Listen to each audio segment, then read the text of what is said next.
Every problem we face, every challenge we encounter, we have it within ourselves to solve it. And what we have to realize that we are our own liberators, that a people that cannot save itself is lost forever, that no matter how numerous or sincere our allies are, those of us who would be free must strike the first, the final, and decisive blow. Gani. My name is Dr. Maulana Karenga. I am professor and chair of the Department of Africana Studies at California State University, Long Beach, and also the chair of the organization US and the National Association of Kawaida Organizations. I'm also the founder and the creator of Kwanzaa, the Pan-African holiday that celebrates family, community, and culture and its 7 principles, the Nguzo Saba. The title of my presentation today is The Honorable Marcus Garvey, Education, Culture, and Liberation, Coming into the Fullness of Ourselves. The Honorable Marcus Garvey serves as a model, a mirror, and a monument of African liberation thought and practice, and the human possibilities inherent in it. And thus his life and work offer abundant lessons for us. Indeed, sometimes we say, in our history, there's a library of lessons in the life and work of the great ones among us, and even ordinary people, everyday people. We say that the Honorable Marcus Garvey is a model because he is an honored example of African and human excellence and achievement. He's a mirror in that he's a means of measuring ourselves by that of which is excellent and achieved. And he's a monument which marks and causes us to remember this example of excellence and achievement. So again, he is a model, a mirror, and a monument for us as African people. We honor him, and as Ossie said of Malcolm at his eulogy, in honoring him, we honor the best in ourselves. So, the Honorable Marcus Garvey travels around the world, and he sees Black people everywhere in various forms of domination, deprivation, and degradation by the dominant society. And he asked himself, what is to be done in a situation like this? And he says, the answer always is liberation. He begins to develop a philosophy that centers on Africans as the agents of their own life and liberation. He recognized early and of Kawaida philosophy borrowed from and built on his thinking. He understood that we are our own liberators, that a people that cannot save itself is lost forever. And therefore he calls to us, up you mighty race, you can achieve what you will. But Garvey's philosophy is rooted in a conception of what it means to be African and human, the value of culture and education, and the value of self-knowledge that leads us, using his phrase, to come into the fullness of ourselves. Garvey advanced this idea that we were created in the fullness of ourselves. By that he meant not that we were finished products, but that we had to cultivate the best in us, the best of what it means to be African and human, and to realize that and use it in being ourselves and freeing ourselves. He argued that we are in the image of the divine, right? And therefore he says we are equal and have the same common rights. And with these equal rights and equal status and equal potential, Garvey contends there is an ethical obligation on us to defend and exercise our rights and to act equally and self-consciously in the world. In fact, he maintains that there's a divine expectation that humans of all races will act equally and, quote, be of equal of equal to other, unquote. For Garvey to act to be equal, to be free and to productive is to be, quote, masters of our own destiny, to function as human beings, as the Creator created us, unquote. Garvey contends that, quote, the highest compliment we can pay to our Creator is that of feeling that He has created us as His masterpiece, His perfect instrument of His own existence, because in us is reflected the very being of God. And this, of course, is building on ancient Egyptian teachers who are the first to teach that humans are in the image of the divine, came from His very person, as found in the book of Keti, at least 2140 BCE. Okay? And so in the Hosea, we're taught that we must not walk upside down. We must not walk in ignorance and in the wrong way. We must, in fact, stand up, reach inside ourselves, and bring forth the best of what it means to be African and human in the world. And Garvey teaches that.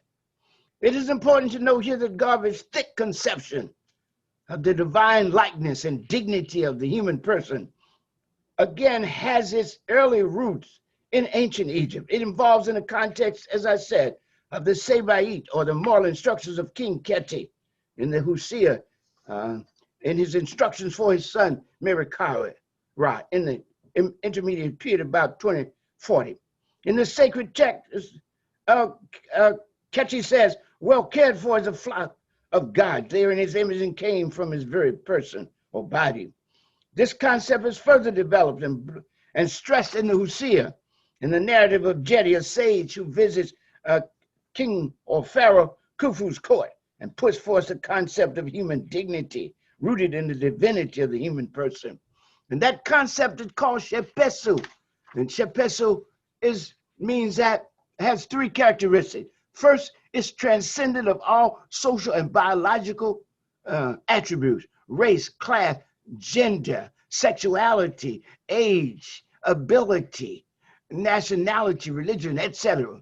Second, it's equal in all. And third, it's inalienable. Nobody can take it from you, and you can't even give it away.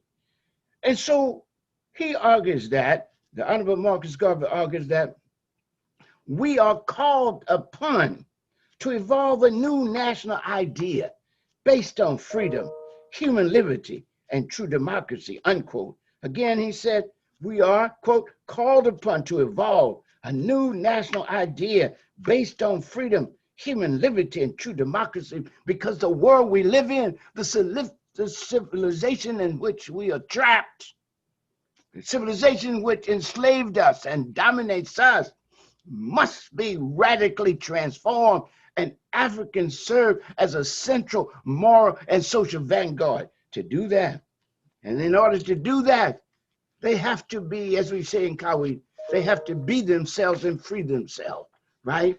And so the Honorable Marcus Garvey tells us that we must shape ourselves in struggle. In fact, Garvey's moral anthropology, his conception of who we are and our moral obligation, is informed and shaped by his active struggle to pursue and realize the possibilities inherent in an awakened, organized, and self-determined people. His conception of the African possibility is expansive and rooted in the concept of the divine endowment of humans, human equality, human potentiality, and the assumption that, quote, there is nothing in the world common to man that man cannot do. There is nothing in the world common to human beings that humans can't do. In fact, he said, what humans have done, humans can do. And he speaks of that not only in relation to Africa's ability to function just like other human beings, but it also with a historical eye to look back, all the way back, and he references Egypt a lot, all the way back to the Nile Valley, and see what we've done, the excellence. And here Garvey puts a lot of emphasis on education and grounding in our own history. And Malcolm, one of his major students, taught that of all our studies, history is best prepared to reward our research. Marcus Garvey told us that our history is too important to be left in alien hands. So we have to go back into history, learn its lessons, right? Absorb its spirit of human possibility, right?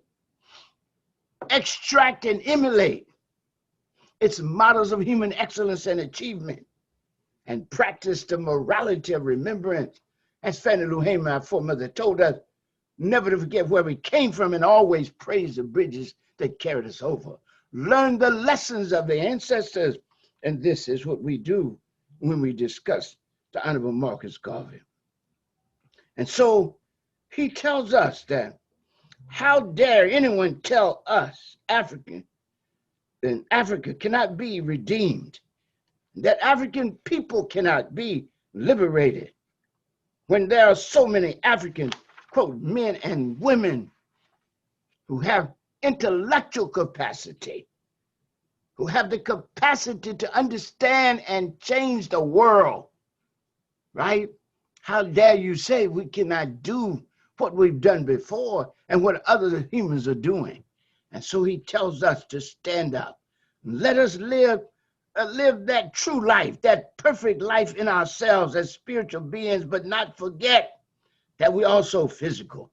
So Garvey wants us to see ourselves as divinely endowed, but in a real world. He doesn't want us to take flight. He wants us to be grounded on earth, but be spiritually and ethically grounded also. Grounded in the best of our views and values and practices, right? He said that we must not fail to understand our dual personality as both physical beings and spiritual beings. He calls here for a balanced understanding and appreciation of who we are and where we are. He puts stress on our root self-reference as images of the divine, but he wants us to be consciously and rightfully appreciative of our physical embeddedness in the world. And it is this recognition and respect of the dual aspect of our human identity as both physical and spiritual, divine and natural, that lies our obligation to both as well as to other human beings and ourselves. And these obligations to each other are not separate. They're not isolated. They are interrelated and intertwined, and point the way to ground ourselves and grow into the fullness of ourselves. Indeed, they point us toward self-realization in our quest for immortality. For as Garvey says, he who lives not uprightly dies completely in the crumbling of the physical body, but he who lives well transforms himself from that which is mortal to that which is immortal. And he says, if you do things simply for yourself, it lasts no longer than you. But if you do things that benefit all in common, you're actually pointing toward eternity. That is important. And the ancient Egyptians taught, again, this is Garvey born from and building from this great knowledge that Africa has given the world. He tells us that if you want to live for eternity, you have to build for eternity. And you have to build righteously and beautifully. And you have to serve the interests of our people and humanity as a whole, as well as the world itself. Like all nationalists, the Honorable Marcus Garvey wants to free Africans not only in the political sense, but also in the mental sense. He knows, as we say in Kawaida, that unless you be yourself, you can't free yourself, right? Unless you free yourself mentally, you cannot free yourself politically, because you wouldn't even see it as a problem. You wouldn't see your enslavement or your oppression as a problem. You would see someone talking to you about liberation as a problem, not your enslavement or your oppression. So we say you got to be yourself in order to free yourself. But you can't really fully be yourself and come into the fullness of yourself until you feel fully free yourself, because you need space to grow and to imagine, right? And that's why there's always this stress on self-knowledge, right? That's key to all nationalist conversation, self-knowledge, right? Garvey says in his dissertation on education He says to be learned in all that is worthwhile knowing. That's what we must be. We must be learned in all that is worthwhile knowing.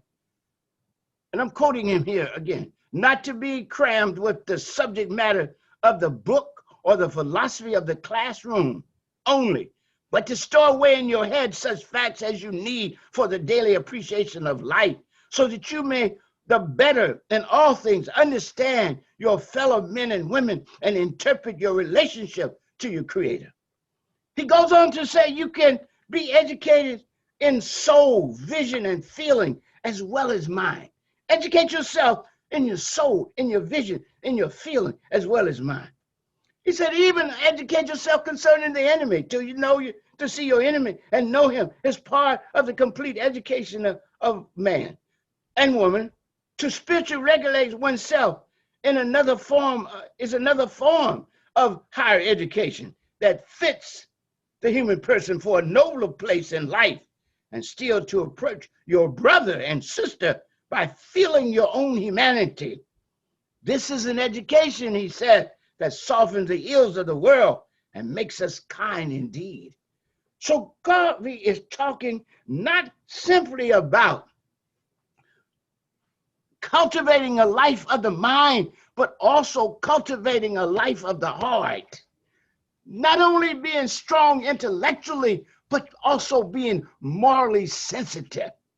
Cultivating not only mental processes to learn, but also emotional processes to feel for our fellow human beings, to feel for other Africans and to feel for the world, other human beings, the world and all in it. In fact, he builds on the teachings of ancient Egypt that uses the word ib, which means heart and mind, as one word. Ib means both heart and mind. The ancestors said, we always feel when we think, and we always think when we feel, and we must think and feel so that we are always morally sensitive to each other. And therefore, the ancient Egyptians said in the Husia, the sacred text of ancient Egypt, in the book of Anse Shoki, don't say I'm learned, but set yourself to become wise. Study the functioning and structure of the heavens. Study the structure and function of the earth. But remember, it is in the development or the cultivation of character that instruction succeeds. So we're not just learning to learn, we're learning to be better human beings so that we're not a problem for the world, right? We're not a problem for each other, but we have come to create a whole new realm of human freedom and human flourishing with radical and relevant and needed attentiveness to the well-being of the world and all in it. He says, Dr. Marcus Garvey says, that what we must do if we are going to be who we must be is fight off the massive propaganda that the dominant society imposes on us, teaching us to hate ourselves, teaching us to hate others, teaching us a catechism of impossibility of what we have done and cannot do, right? A catechism of impossibility. But the Honorable Marcus Garvey says, quote, this kind of propaganda, quote, has done more to defeat the good intentions of races and nations than open warfare. It is used, he said, to convert others against their will and to destroy our hopes, our ambitions, and our confidence in ourselves. But we must break the chains that would bind us. Not hug them, but break the chains that would bind us. Break the psychological chain, break the physical chain, break the culture chains, and dare to live free and to flourish as Africans and human beings. And so there's an urgent and ongoing need to truly know ourselves in the most essential and expansive way. Again, Garvey's concept of self-knowledge like that of the Honorable Elijah Muhammad and Minister Malcolm X after him, both students of the Honorable Marcus Garvey. This knowledge, this self-knowledge is both a spiritual and historical, has both a spiritual and historical nature. And he and they both see as necessary this as necessary and part of our own self-formation in our practice. Self-knowledge for the Honorable Marcus Garvey then. It's about wanting Africans to think in different, expansive, and dignity-affirming ways. Ways about themselves, ways about others, ways about the world. This, he asserts, is not only to honor the divine nature of us and the historic identity of greatness that we have, but also to create a preventive remedy and intellectual antidote against the toxic content and contact of a European-dominated world. And as he states, quote, if Black people are not careful, they will drink in all the poison of the modern civilization and die from the effects of it. So Garvey becomes very seriously concerned about breaking what we call culture hegemony. We say in our organization, us in Karenga philosophy, following Garvey, that until we break the monopoly that the oppressor has on so many of our minds, liberation is not only impossible, it's unthinkable. Because you cannot what you cannot conceive, you cannot achieve. And so Garvey teaches us to have foreknowledge of self. He reasons that regardless of the free and equal status, inherent potential, and divine authority all humans have, and Africans, of course, have, without the will to act, without the will to learn, and to act on that learning, without the will to know and to act on that knowledge, these divine endowments are of little or no value. And so Garvey argues that self-knowledge entails grasping that humans will determine whether a person will be a slave to others or sovereign to himself or herself. If people will to be serfs and slaves, he says, then they will be. If they will to be real men and women in possession of things common to human beings, then they shall be their own sovereign, their own master, the master, he says, of their own destiny, creating progress, advancing their interests, and creating good in the world. Garvey then says self-knowledge, as is argued in Karenga, must immediately become active self-knowledge, a self-knowledge that is not only that understands oneself, but seeks to realize its inner directed and socially purposeful goal. We got two kinds of goals, internal and external, to develop ourselves, to cultivate a life of the mind and a life of the heart that makes us not only possessors of deep knowledge and critical understanding, but also makes us morally sensitive to ourselves, each other, others, and the world.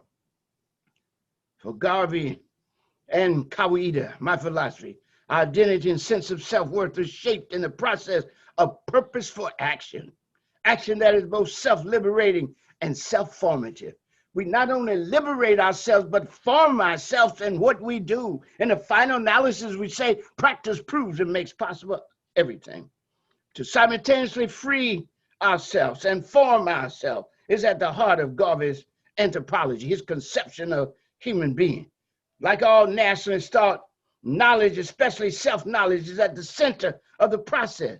For as Karenga contends, the process of self-realization is both an intellectual or cognitive and practical enterprise, a coming to consciousness, and an active initiative that reflects and advances the consciousness in concrete practice. As I've maintained elsewhere, self-realization here has a double meaning. That is to say, realize means to know oneself and also to produce oneself. Thus, a person or people must know themselves to produce themselves. That's why you got to be yourself to free yourself. That is, bring yourselves into being, in this case, as a free, proud, and productive people.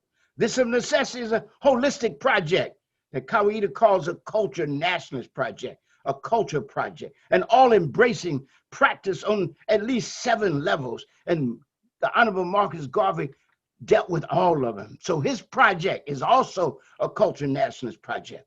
And when we talk about culture, we're not talking about song and dance. We're talking about the totality of thought and practice by which a people creates itself, celebrates, sustains, and develops itself.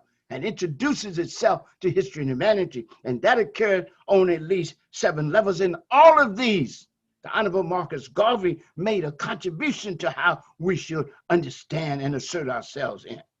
And first is religion. The first era of culture is religion. That is spirituality and ethics. Second era is history. Third, social organization. Next, political organization. Next, economic organization. 6, creative production, which is your art, music, literature. And finally, 7, the ethos, the collective psychology of self and self-conception shaped by our activity in the other 6 areas. So culture is comprehensive.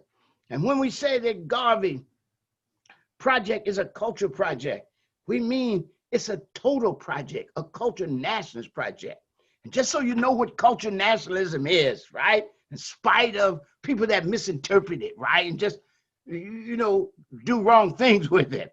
For us in Kawaida, culture nationalism is based on 3 fundamental propositions. One, that the defining feature of any people or nation is its culture. That for people to be itself and free itself, it must be self-conscious, self-determining, and rooted in its own culture.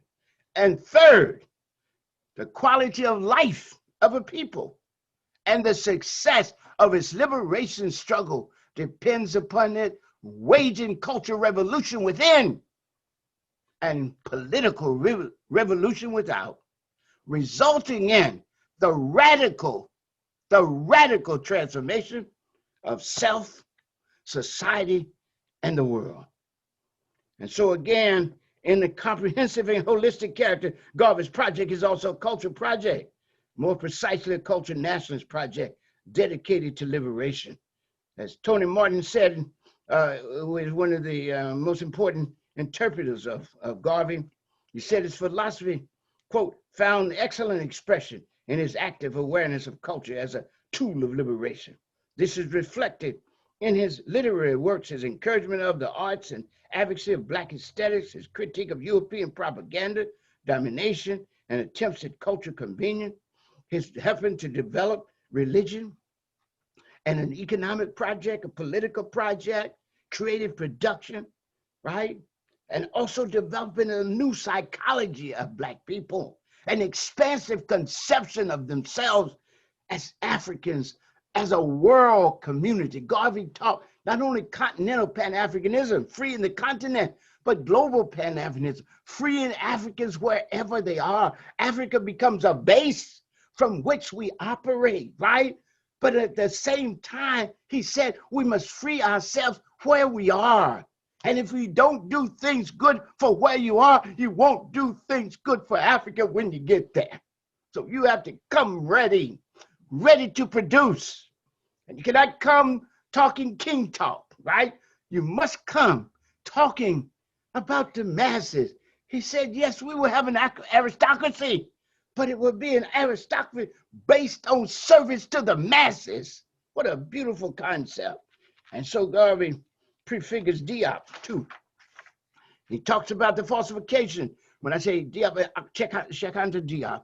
He talks about the falsification of African history, especially with regard to the process, as Kawaida describes it, of removing Africa from Egypt, Egypt from Africa, and Africa from human history. Like Diop, later, Garvey wants Africans not only to recover the excellence and achievement of the fields of human knowledge in their history, but also to use these as paradigms for current and future practice. The thrust then is not simply to recover historical memory, but to revive the history of excellence and achievement, to initiate what he says, I quote here, a return to this history in the rebuilding of Africa, to return to this excellence in the rebuilding of Africa, to return to this level of high achievement in the rebuilding of Africa. Africa as a continent and Africa as a world community. Indeed, it was his hope and prediction that a new civilization, a new culture shall spring up from among our people, and the Nile shall once more flow through the land of science, art, and of literature, wherein will live Black men and women of the highest learning and of the highest accomplishments. Garvey's anthropology, his conception of us and humankind, is attentive to the development of the masses. And this is important in his educational philosophy, right?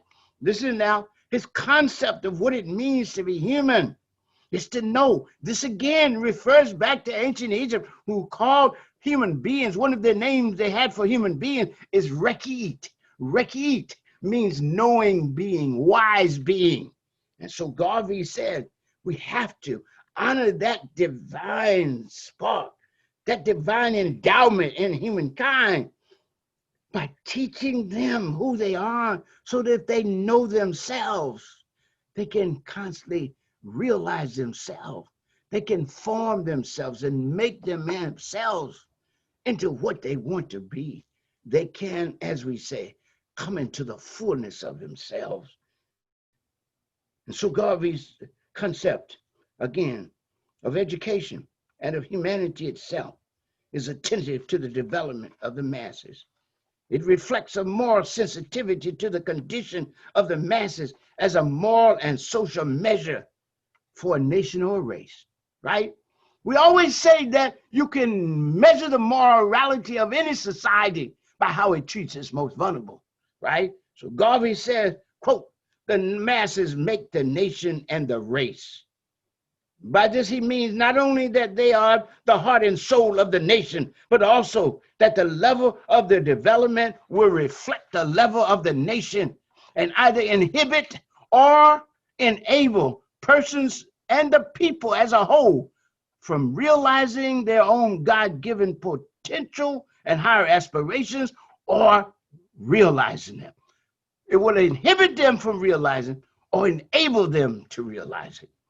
Here, Honorable Marcus Garvey stressed education as a path to self and social development of inherent or inward possibility. Quote, he says, education is a medium by which a people are prepared for the creation of their own particular civilization and advancement and glory of their own race, unquote. So in conclusion, Garvey's project is a self-consciously and ethical one, posing human freedom, more specifically, African freedom, as a rightful and righteous struggle, important not only for African self-formation and redemption or liberation, but also for human freedom and human flourishing. For their human freedom and their human flourishing. Therefore, he says that those of the UNIA, quote, have decided that we should go forward, upward and onward toward the great idea of human freedom, unquote. He is concerned that African self-affirmation and struggle for freedom not be mistaken or intentionally construed as an exercise in hatred or oppression of others, but as a liberational project, not only for Africa, but for humanity itself. He says, quote, we are organized not to hate others, people, but to lift ourselves up and to demand respect of all humanity, unquote. Moreover, Garvey further defines the moral character of his project, saying, quote, we have a program that we believe to be righteous. We believe it to be just, and we have made up our minds to lay down ourselves on the altar of sacrifice for the realization of this great hope of ours, based upon the foundation of righteousness. Continuing, Garvey reaffirmed the moral necessity of the UNI project. He says, quote, we declare to the world, Africans must be free, that the entire Black race must be emancipated from industrial bondage, peonage, and serfdom. We make no compromise, he said. We make no apology in this our declaration. We do not desire to create offense on the part of other races, but we are determined that we shall be heard, that we should be given the rights to which we are entitled. And by giving, Garvey doesn't mean someone's going to give it, he means they must be conceded to us. So Honorable Marcus Garvey sees his project as a radical one. And this is important here. Given the nature of the project is one of moving from oppression and subjugation to freedom, he notes that radical is a label that is always applied to people who are endeavoring to get freedom. In fact, he says, quote, all men who call themselves reformer are by force radical. They cannot be anything else because they are revolting against conditions that exist, oppressive conditions. That's why Malcolm said all psychologically sane and serious and focused and knowledgeable people who oppress are radical by definition. They must be radical or they are self-limiting and sometimes self-mutilating. So Garvey here loosely uses the word reform as a synonym for radical change, but he returns further to define reform he is talking about, and he calls it revolt against the established order. That's the word he used, revolt. He continues along this line, arguing that conditions as they exist reveal a conservative state, and if you desire to change these conditions, you must be a radical. I am therefore satisfied to be the same kind of radical if through radicalism I can free Africa at home and abroad. You know, Garvey reminds us of the urgency and concreteness of his project as distinct from a religious approaches to liberation that others might take. And this is not to put religion down. One thing I like about Garvey, he's very spiritually grounded, ethically grounded, politically grounded, right? This is that culture wholeness I talked about. As a culture national, to build a nation, you have to build it on culture. In fact, as we say, building on Touré and Cabral, liberation itself is a culture act.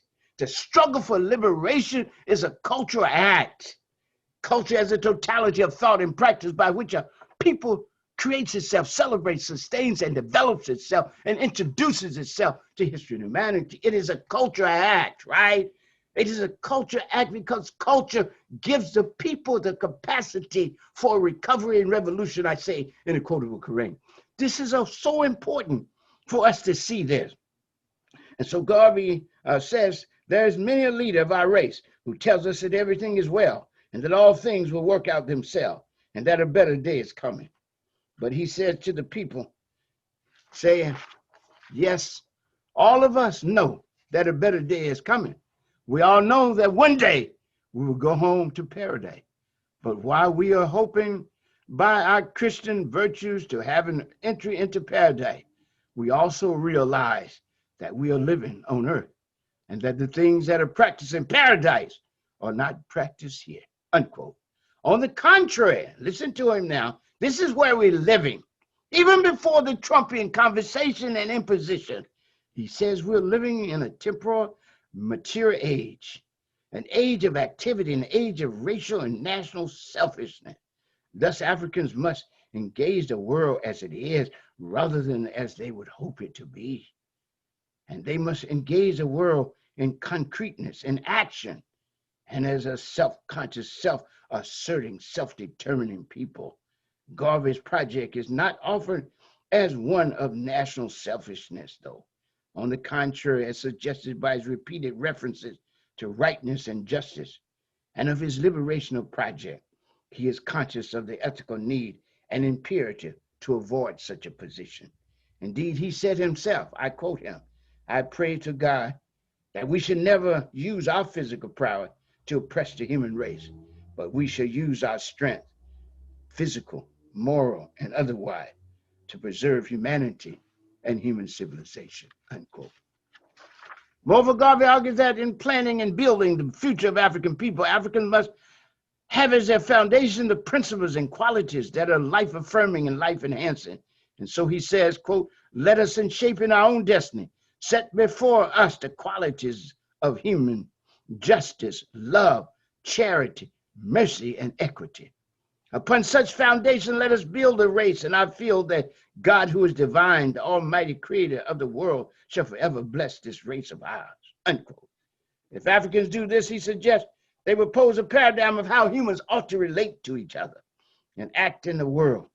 And through this, posing and actually practicing of ethical principles, he says, who to tell that we should not teach humans the way to life, liberty, and true happiness. Teach other humans to the way to life, liberty, and other humans. In other words, we make a contribution to the world conversation about what it means to be human.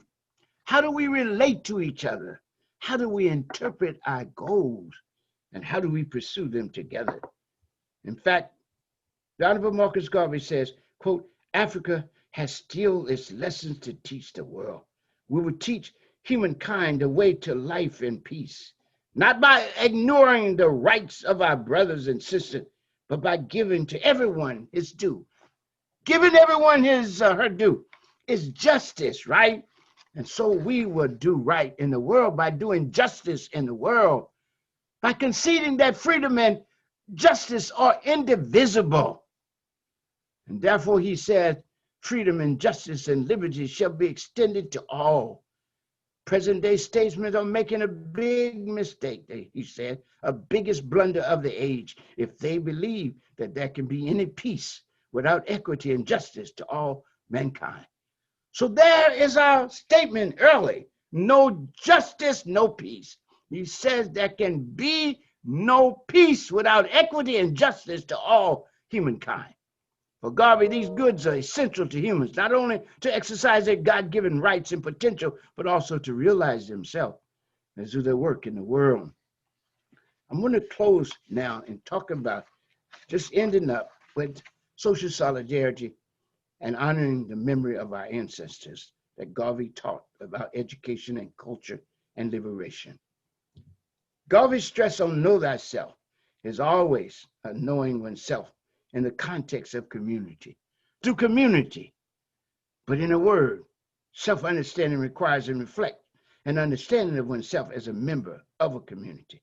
And here, it is important to distinguish between simply being with others in community and being for. You can be in a community, but not really be for it. And in order to be for it, you must, in fact, be self-conscious and active, because there is no substitute, we say in Kawaida.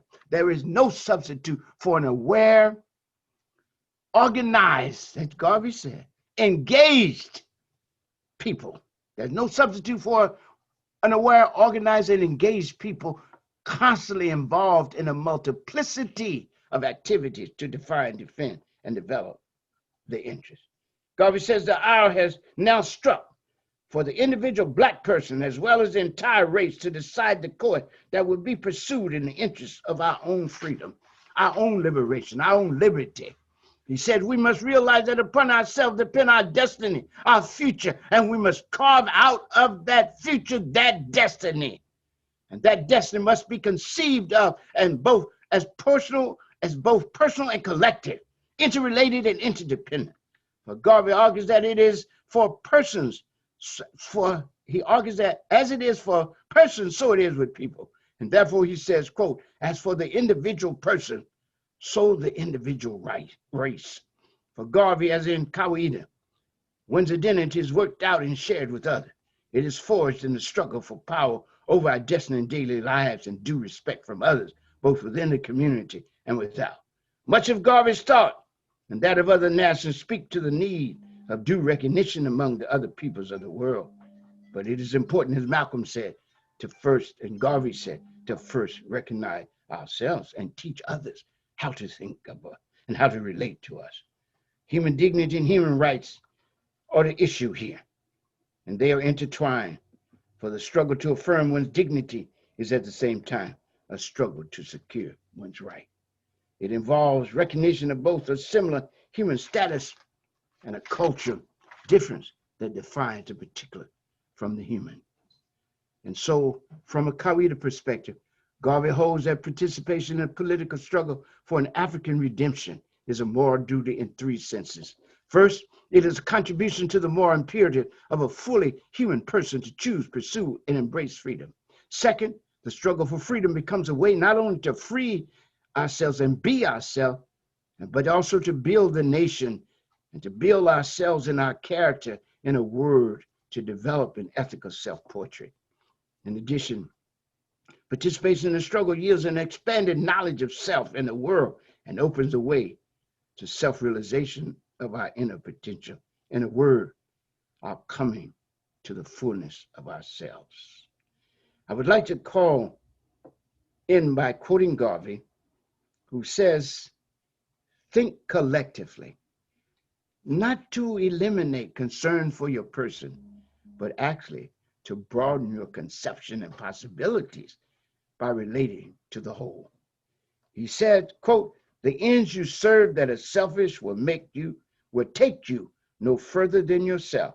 But the ends you serve that are for all in common will take you even to eternity.